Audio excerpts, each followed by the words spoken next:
Now Marcus Smart. Oh! Ball fake. Loses Strus and knocks down the jumper. Ooh. A magnificent, perhaps game-defining sequence for Marcus Smart. Was that some ice out there on the floor? Did Strus hit a patch of ice then? He was slip-sliding away. Woo. A moment of silence for those ankles right there. Welcome to the Celtics post-game live presented by New England Ford Dealers and Ford Truck. Scal, Eddie House, Amina Smith here with you. And the Celtics with a dominant win against the Miami Heat in Game 2, 127-102. And, y'all, I knew that the Celtics would bounce back in Game 2. But, Eddie, I did not think it would happen like this. Oh, I didn't think it would happen like this. It was almost like, okay, if you guys have little brothers or whatever, your little brother got beat up, and then he come home and say, hey, such and such just beat me up. And then you go over there and you come back with the troops and you dog them out. They got a good old-fashioned whooping. I mean, they took that belt off and laid him across and, yeah. Gave it to him real good. Oh, my goodness. I'm not sure Miami, after that win, I'm not sure that they were ready for the difference between what Marcus Smart brings and what Al Horford brings to the table. We know because we're there and we see it, but it is all the boxes that the Celtics did not check for that third quarter, really. With all Marcus Smart had Tatum's back. Al Horford controlling the game defensively, had a great game. Same thing with Marcus Smart. So am I allowed to say now? Talk it now. We can talk. You see what I just did? Okay. I pulled the belt off on It him. looked like they're on different levels. Hello. Okay. It just looks like to me, when I watch like one team, Miami's going to have some up their sleeve. Spoelstra's a really good coach. They'll make adjustments. But watching this, and I know they don't have Kyle Lowry, this looks like not a compelling Eastern Conference final. Well, let's take a look at some notes from the first half and how the Celtics established their dominance in the first half of this matchup. They led 70-45 at the break. 70 points is their most in the first half of a postseason game since 1990, and the 25-point lead is the largest on the road in franchise postseason history. A franchise record, also 9 first-quarter threes made in this game. Let's take a look at some of those highlights from the first half. It's presented by Shaw's, perfecting the art of fresh. And just like I mentioned, that 25-point lead, Scal, just what did the Celtics get right to start this game? Ball movement, spacing. And then you make shots. 9 first-quarter threes. That's insane. But ball movement, spacing, unselfishness, that was the difference in that first quarter. Well, I think in totality of the game is taking care of the basketball. They didn't give the Miami Heat many runouts. They didn't give them extra opportunities.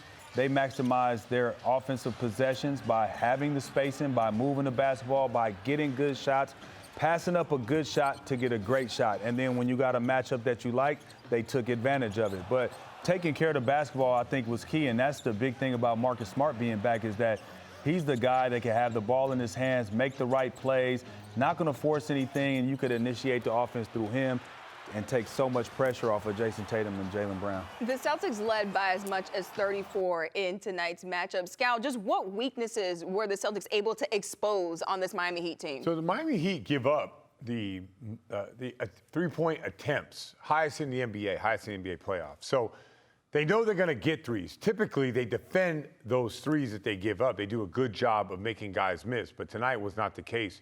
And I think the ball movement was the key to that. And you're going to get open shots. But I thought the appropriate reads of the Celtics, passing up maybe a good shot for a better shot. And then also you have to understand you got to stay aggressive when you get them. When a guy's rotating and you feel like you have a good one, you got to let it fly. And I thought they figured that out today, and I think that's a big part of them building a lead. And once Miami knows, once you build that lead, it's going to be hard for them to get back. As Eddie said, like if you can't score in the half court, it's hard to kind of junk the game up against a really good team to get back into a game. The Celtics shot 50% from beyond the arc, 21 threes made in this game for the Celtics. Let's take a look at how they did from beyond the arc. And Eddie, just why was that such a huge key for the Celtics in tonight's matchup? Because the one thing that Miami did in game one, remember 42 points in the paint in the first half, it was a point of emphasis for them to say, hey, we're not going to allow them to get in the paint. So what does that do?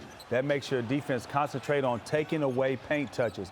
Once that, or points in the paint. So once that happens, when you start driving, everybody's focused on not giving up the layup, not giving up the easy basket. It just collapses the defense, and guys were making the right reads. And I think you got to give Jayson Tatum a ton of credit for understanding exactly what they were doing to him tonight. And they didn't start off doing it. They didn't start off blitzing him, but they started trapping him. And he just accepted the trap, took that one extra dribble to stretch the defense, made the pass, and had them in rotation. We were playing 4-on-3 on the back end all night long.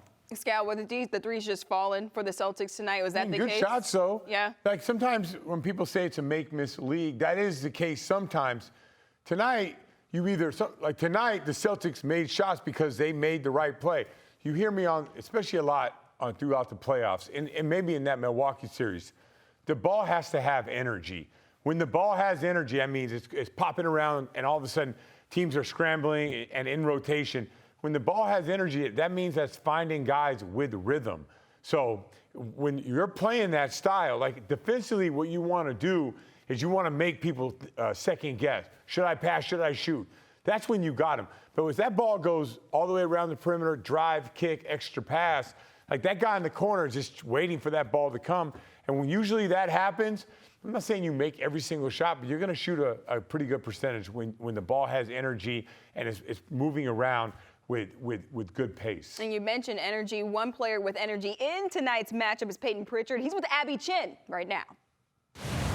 Payton, let's go back to the beginning. You guys turned a 10-point deficit in the first quarter into an 11-point lead and never looked back. What changed?